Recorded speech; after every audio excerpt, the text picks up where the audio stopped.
Hi Danish learner, welcome back to my channel Danish Matters.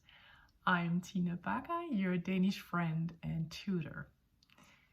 Today we're going to talk about what is called Konfirmation, that is confirmation, and nonfirmation, because it's the time of year where a lot of young people get confirmated. I don't know if you say that in English, but that is what they will be. It's a tradition to have a confirmation in Denmark, regardless of you being religious, that is Christian or not. You might get a confirmation even if you're not religious. That is the case in my own family, actually, that we have just done this for our son, who is now way into his 20s. But he has been confirmated. And it was just tradition to us and a nice time to gather family and friends and celebrate him. But of course, some people are religious in Denmark and they do this for religious reasons, but the two coexist, like the two ways of doing it coexist. I actually don't know if there is more confirmations than there are nonfirmations, or if there are more nonfirmations than confirmations. I don't know. It's been more and more popular to have a nonfirmation, so some sort of ritual, at least a party, indicating that now you are sort of going into adult life.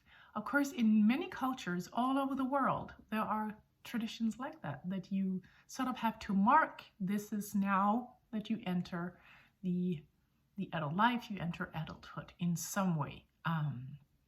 And in Denmark, it's just been confirmation, and now in the later years, it's also been nonfirmation.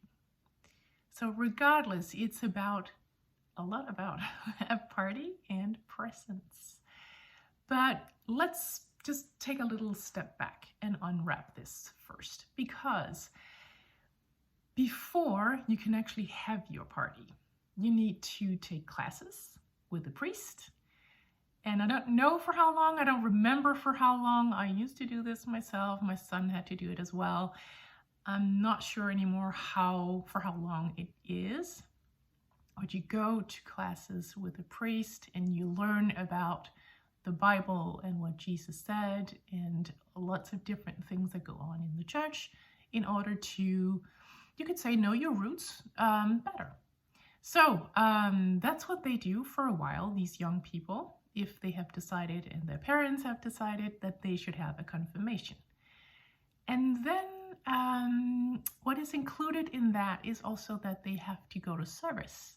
That is on Sundays. And back in my day, it was 8 times, so 8 Sundays that you had to go to service so that you knew what was going on in the church. I don't know if it's 8 times today, but still they have to at least participate in some way or attend in some way in some services. So that goes before, you could say, that you get your special day. And then when you get to your special day, if you are the person that is being confirmated, I don't know if I'm inventing an English word here, so bear with me, but they will sit on a chair next to a church bench, actually. And there would usually be more than one. So it would be a whole group of young people in the church, each sitting on a separate chair next to the benches of their closest relatives. So that is normally their parents and their siblings, maybe a grandparent. And in church, I don't recall exactly the order of things, but there will be hymns that everybody sings. And there will be some preaching, of course, from the preacher. And then there might be some type of verse from the Bible for each of the people, each of the youngsters.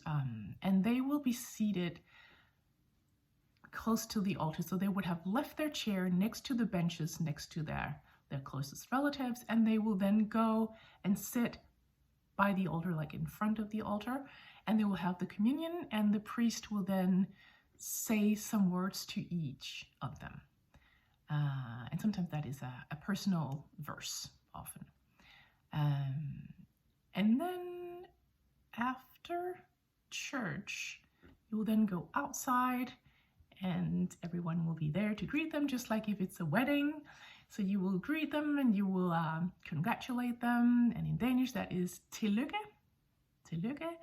Or the old sort of greeting you can say, and it's sort of become just a fun line, is velkommen I de voksnes rækker.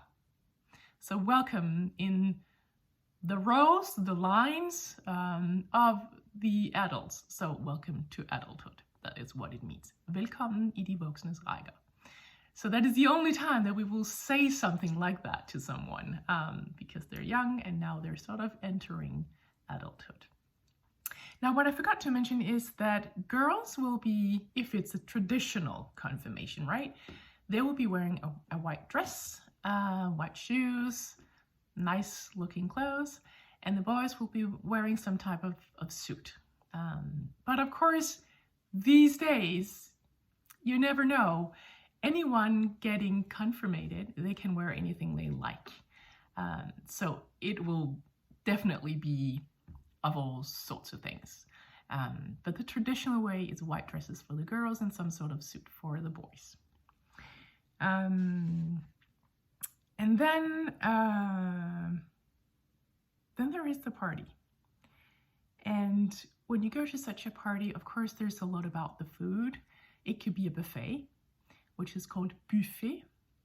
In Danish, well, it's French, right? And that's one of the few words that we might actually pronounce well in French. So buffet, that's how we would say it, buffet, but it's a buffet, yeah, in English. But it might not be a buffet. It might be something else that is on the table, that is served on the table. Some people will have their party at home. Some people will have it in a restaurant. Sorry.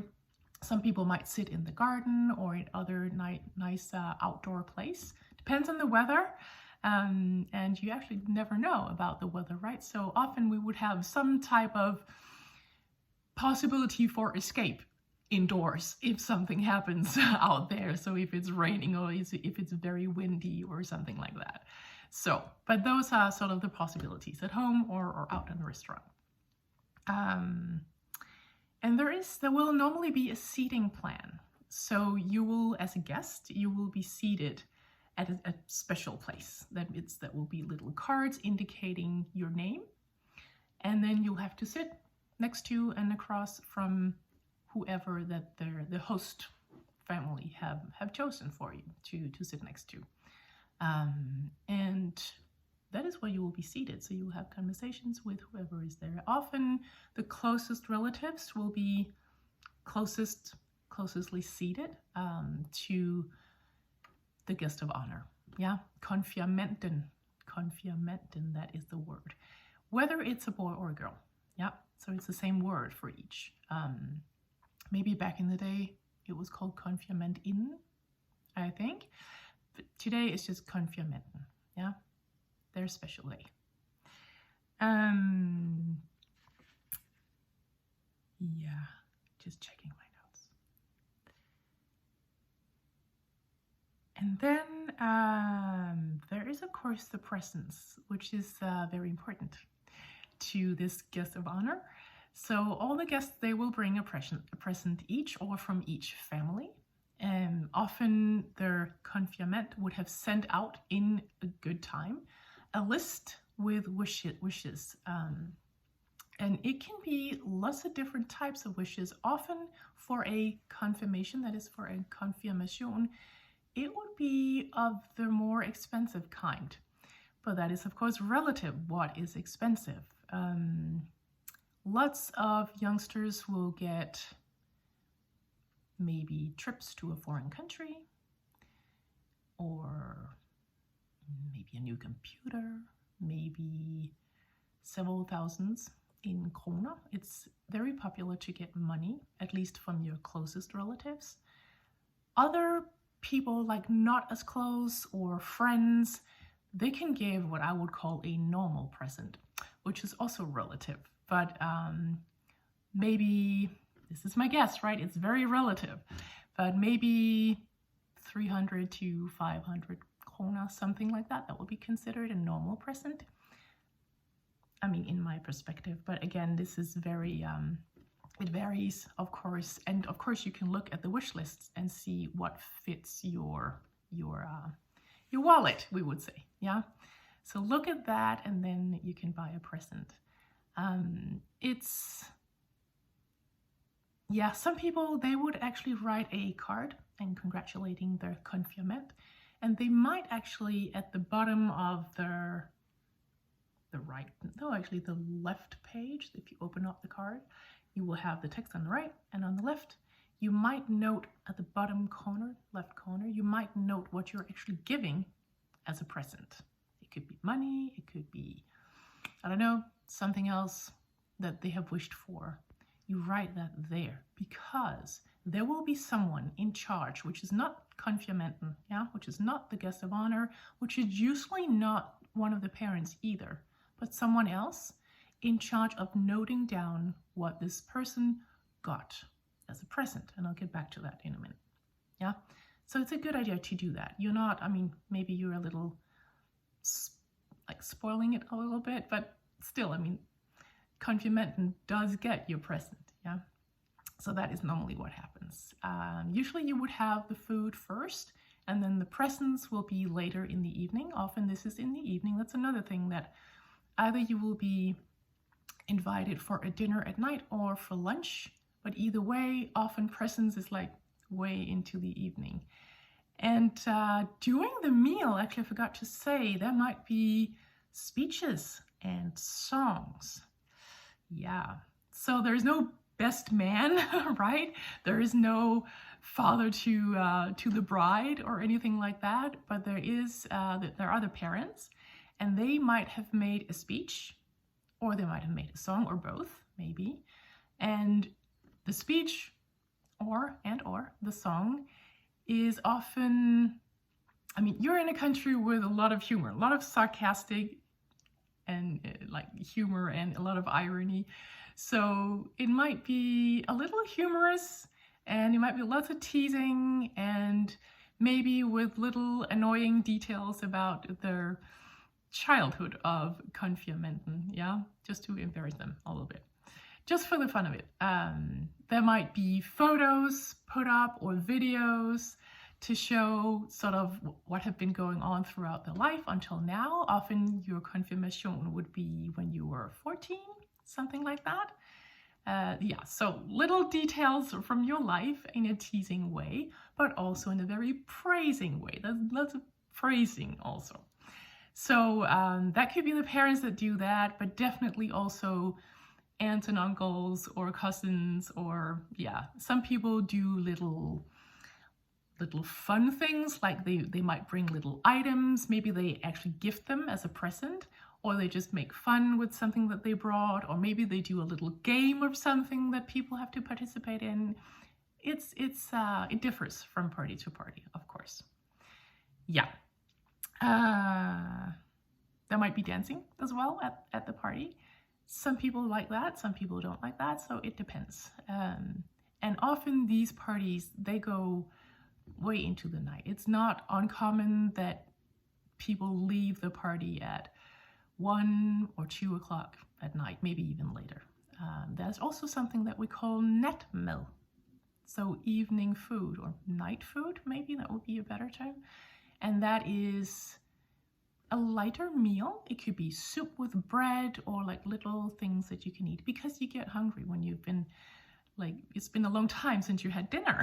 So dinner is normally a starter, a main course, and a dessert. Yeah, but in between all of that, there is the speeches and there is the songs, and the songs are often songs that already exist.